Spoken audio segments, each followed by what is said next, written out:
Tiens Camille, nouvelle question pour toi. Alors, la question du jour est simple, mais essentielle. La pollution de l'air, on en parle partout. Mais concrètement, c'est quoi? Et surtout, pourquoi c'est un sujet aussi important? Bon, je vous explique, mais d'abord, il faut répondre à une autre question. Qu'est-ce qu'il y a dans l'air? L'air est principalement composé de gaz et d'éléments qu'on appelle des particules. Il existe différents types de gaz. Le premier auquel on pense, et qui est essentiel à notre vie sur Terre, c'est l'oxygène. Il représente 21% de ce qu'on respire. Et puis il y a les gaz neutres, notamment l'azote, qui lui est le principal constituant de l'air à hauteur de 78%.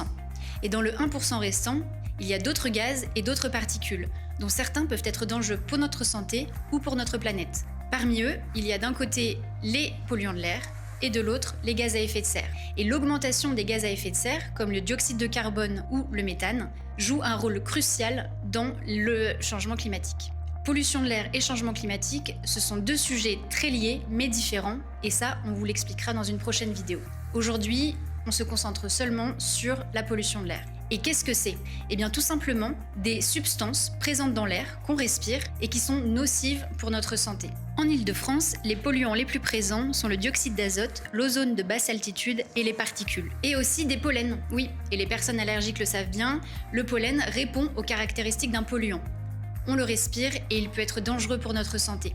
Et quand on sait que d'ici 2050, 50% de la population française sera allergique, c'est important à savoir. À ce jour, les pollutions de l'air, de l'eau et des sols font partie des 3 grandes crises mondiales identifiées par l'ONU, au même titre que le changement climatique et l'effondrement de la biodiversité. Donc c'est un sujet qui nous concerne tous. Et vous vous demandez forcément d'où vient cette pollution.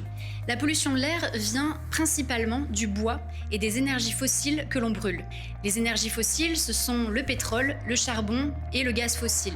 Et on les retrouve partout, dans le chauffage, les constructions, les transports et dans certaines activités agricoles ou industrielles.